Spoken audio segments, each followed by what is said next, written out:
Hi, this is आदर्श और ये हमारे इस चैनल का सेकंड वीडियो है। इस वीडियो में हम डिस्कस करेंगे प्रोटोकॉल्स के बारे में। कौन कौन से प्रोटोकॉल होते हैं, कैसे हमारा सर्वर दूसरे सर्वर के साथ कम्युनिकेट करते हैं। तो प्रोटोकॉल्स मतलब अ सेट ऑफ रूल्स, कुछ ऐसे रूल्स होंगे जिनके थ्रू ही एक सर्वर दूसरे सर्वर के साथ कम्युनिकेट करेगा या एक क्लाइंट सर्वर के साथ कम्युनिकेट करेगा। तो बहुत सारे रूल्स होते हैं। इसमें से जो पहला आता है कई सारे रूल्स हैं। तो एक हम बोलते हैं TCP, ट्रांसमिशन कंट्रोल प्रोटोकॉल। इसमें क्या होता है, ये काम करता है ऐसे ही। इसके लिए एक अलग टॉपिक में हम वीडियो बना सकते हैं TCP होता क्या है। तो अभी हम बहुत सिंपली तरीके से जानते हैं TCP क्या करता है। जब भी एक यूज़र, एक क्लाइंट कुछ डेटा भेजता है सर्वर को, तो क्या होता है, जब जब यूज़र ने, क्लाइंट ने सर्वर को कुछ डेटा भेजा, तो ये डेटा एक TCP करता है, इसको डेटा को पहले बहुत अच्छे तरीके से मैनेज करता है। क्लाइंट से कुछ एक्स्ट्रा चीज़ें भी लेते हैं, उसको बहुत अच्छे से एक फॉर्म में लाते हैं, एक पैकेट बनाते हैं उसका। उसके बाद सर्वर को लेके जाके दे देता है। सर्वर को ये चीज़ें मिल गई, उसके बाद यहाँ से एक एक्नॉलेजमेंट लेके आता है और फिर ये क्लाइंट को देता है। यहाँ से हमारा डेटा गया, वहाँ से हमें एक एक्नॉलेजमेंट मिली कि सर्वर को आपका डेटा मिल गया। इस केस में क्या हो रहा है, हमारे जो डेटा है वो लॉस होने के चांसेस बहुत कम होते हैं। मतलब जितना डेटा हमने यहाँ से भेजा, वो डेटा जब तक सर्वर को मिलेगा नहीं, हमें एक्नॉलेजमेंट नहीं मिलेगी, मतलब हमें पता नहीं चलेगा कि डेटा हमने सर्वर को भेज दिया है। TCP होता है। दूसरा आता है UDP। में क्या होता है, हमारे पास क्लाइंट क्या करता है, क्लाइंट क्या करता है, जितने इसके पास डेटा है, डेटा को इस सर्वर को भेजने के लिए UDP अगर यूज़ कर रहा है, तो ये सारा का सारा डेटा सर्वर को भेजेगा, जो कि ऐसे फॉर्मेट में नहीं होगा। UDP क्या करता है, सारा का सारा डेटा एक साथ भेजता रहता है। इसको भेजा, यूँ भेजा, यूँ भेजा, यूँ भेजा, इसको मतलब नहीं है कि डेटा कैसे जा रहा है, किस फॉर्म में जा रहा है, पर डेटा जा रहा है। तो ये यहाँ तक भेजा। अगर बीच में कुछ नेटवर्क ब्रेकेज हुआ या कुछ और हुआ, ये एक्नॉलेजमेंट नहीं लाता। डेटा गया नहीं गया इसका मतलब नहीं है। बीच में कुछ नेटवर्क इशू हुआ या कुछ और हुआ, तो डेटा लॉस हो गया, वहाँ पे क्लाइंट तक पहुँचा ही नहीं, हमें मतलब नहीं है पहुँचा या नहीं पहुँचा। तो UDP ऐसे भेजता है कि सारा का सारा डेटा उसको बस भेजने का काम होता है, भेज दिया। यहाँ पे क्या होता है, अगर ये भेज रहा है, तो ये इतना इंश्योर करता है कि डेटा सामने वाले तक पहुँच जाए, सामने वाले सर्वर तक पहुँच जाए, और वहाँ से वो एक एक्नॉलेजमेंट लेके आएगा कि हाँ, इस डेटा को हमने पहुँचा दिया। ये काम करता है TCP। इसका हम थोड़ा सा एग्जांपल लेकर समझें तो जो टेक्स्ट मैसेजिंग ऐप होते हैं, उसमें क्या होता है, जब हमने कुछ मैसेज किया और सामने वाले तक पहुँच गया, तो वहाँ से हमें एक एक्नॉलेजमेंट मिली कि हाँ, मैंने आपका जो डेटा था उसको सामने वाले तक पहुँचा दिया, तो हमें एक टिक मिल जाता है कि हाँ, पहुँच गया।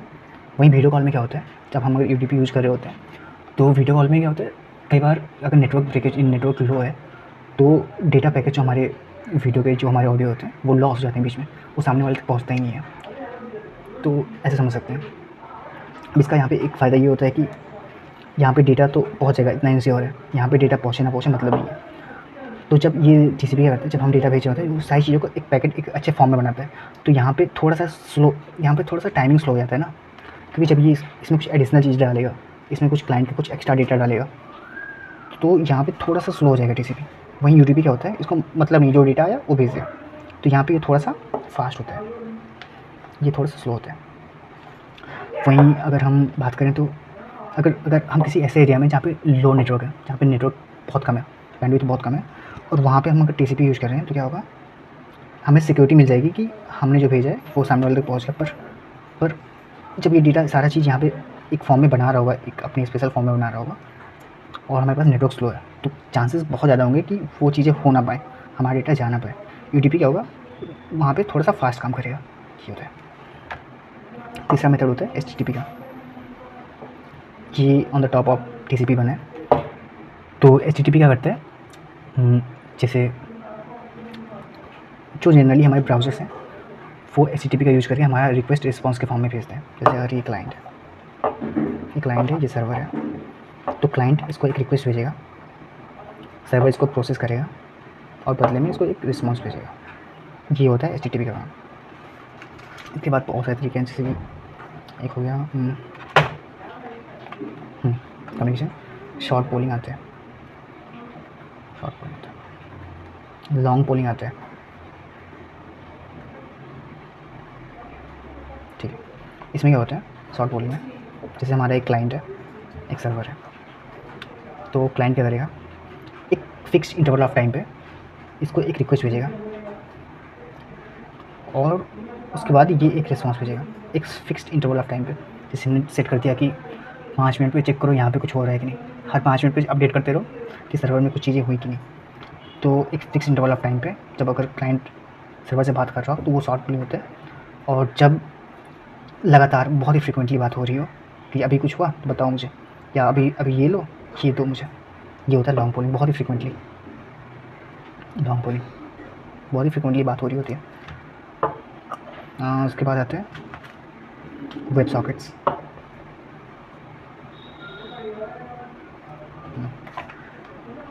अब वेब सॉकेट्स क्या करते हैं,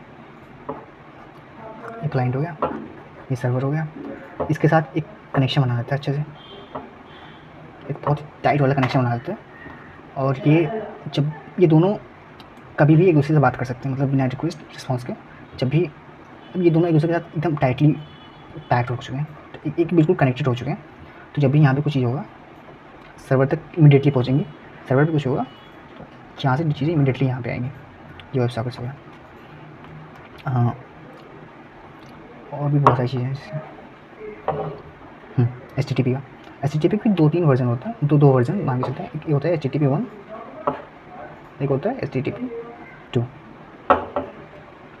अब HTTP 1 क्या करता है, इसके लिए हम सेपरेट टॉपिक बना सकते हैं, पर ओवरऑल समझ लेते हैं HTTP 1 क्या करता है। जैसे कि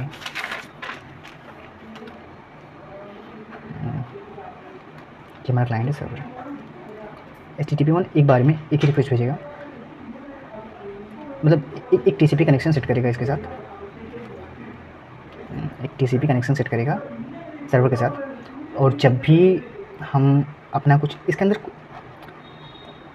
एक फिक्स्ड अमाउंट ऑफ रिक्वेस्ट ही हम भेज सकते हैं। आई थिंक 4 है या 6 है, मतलब कुछ अमाउंट ऑफ रिक्वेस्ट ही हम एक साथ भेज सकते हैं। उसके बाद जैसे ही क्लाइंट दोबारा HTTP रिक्वेस्ट करेगा, ये दोबारा से एक TCP कनेक्शन बिल्ड करेगा। और उसके बाद फिर अगर क्लाइंट रिक्वेस्ट कर रहा है तो वो दोबारा से एक और TCP बिल्ड करेगा। यहाँ पे हर बार एक नया TCP बनता जा रहा है, तो यहाँ पे रिसोर्सेज एक्स्ट्रा यूटिलाइज हो रही हैं, यहाँ पे कॉस्टली हो रहा है, थोड़ा सा यहाँ पे कॉस्टली हो जाएगा। HTTP 1 कॉस्टली हो जाएगा और बार बार TCP बिल्ड कर रहा है, तो ये थोड़ा सा स्लो भी हो जाएगा।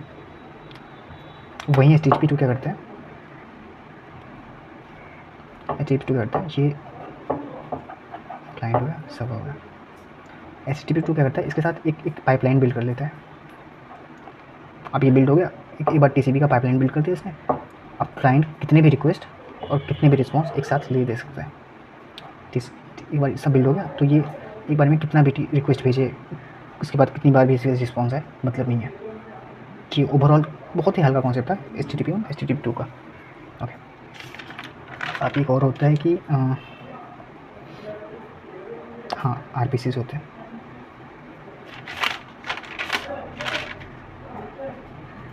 RPC होते हैं, ये काम आता है जनरली माइक्रो सर्विसेज में कम्युनिकेशन के लिए।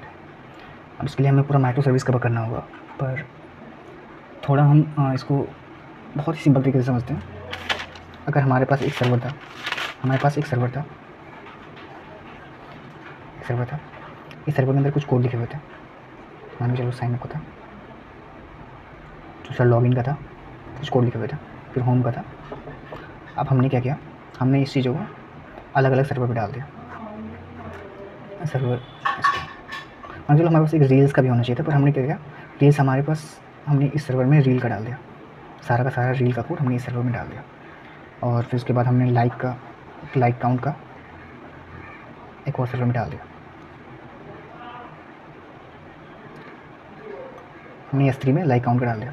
अब क्या हो रहा है, हमारे कुछ सर्विसेज थोड़ी सर्विसेज एक सर्वर में चल रही हैं, थोड़ी सर्विसेज दूसरे सर्वर में चल रही हैं, और थोड़ी सर्विसेज तीसरे सर्वर में चल रही हैं। हमने क्या बोला, जब भी यूजर साइनअप करेगा, लॉगिन करेगा, होम दिखेगा, इस सर्वर का कोड रन होगा। लेकिन जब भी यूजर रील्स देखना चाहेगा तो वो चीज़ें इस सर्वर के साथ कम्युनिकेशन हो रही होंगी। तो जब कम्युनिकेट हो रहा होगा तो यहाँ पे एक प्रोटोकॉल चलेगा।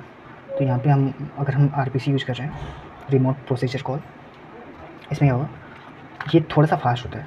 ये क्या करता है, जब हम कम्युनिकेट कर रहे होते हैं, यहाँ पे ध्यान देने वाली बात है, जब हम कम्युनिकेट कर रहे होते हैं तो ये प्रोटोबफ के हम सारा डेटा भेजता है, बहुत ही कंपाइल फॉर्म में। जैसे हमने यहाँ पे कुछ लिखा कि हाँ ये होगा, तो ये चीज़ें इस सर्वर को हिट करो और यहाँ से ये चीज़ें लेके आओ। तो ये चीज़ें अगर हम कोड में लिखेंगे, अगर हम जनरल कोड लिखेंगे पाइथन का या न्यू का जावास्क्रिप्ट का कुछ कोड लिख रहे होंगे, तो क्या होगा, पहले तो ये कोड यहाँ पे जाएगा। अगर ये सर्वर पाइथन में लिखा है, ये सर्वर हमारा जावा में लिखा है, तो क्या हो रहा है, जब यहाँ पे हमने सारा कोड लिखा जावा में और उसको आरपीसी के थ्रू या सिंपली दूसरे कम्युनिकेशन के थ्रू हमने यहाँ पे भेजा, अब यहाँ पे जावा के फॉर्म में था, यहाँ पे पाइथन के फॉर्म में है, तो ये क्या करेगा, पहले जावा को एक फॉर्म में बनाएगा, उसके बाद यहाँ पे भेजेगा, उसके बाद वो चीज़ उसको पाइथन में कन्वर्ट करेगी, तो बहुत सारी चीज़ें यहाँ पे प्रॉब्लम हो जाएंगी, बहुत स्लो हो जाएगा।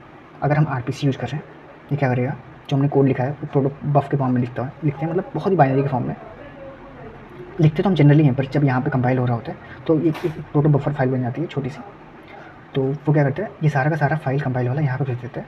तो इसको मतलब नहीं, इसको कंपाइल ही नहीं करना, ये सारा का सारा ऑटोमेटिकली यहाँ पे रन हो जाएगा, जिस फॉर्म में था वो उसी फॉर्म में यहाँ पे रन हो जाएगा, इजीली कंपाइल करने की ज़रूरत ही नहीं है। तो ये थोड़ा सा फास्ट होता है, ठीक है। ये बेसिक कॉन्सेप्ट है यहाँ पे प्रोटोकॉल्स के बारे में। नेक्स्ट वीडियो में हम कुछ और डिस्कस करेंगे, अभी के लिए इतना ही। Thank you.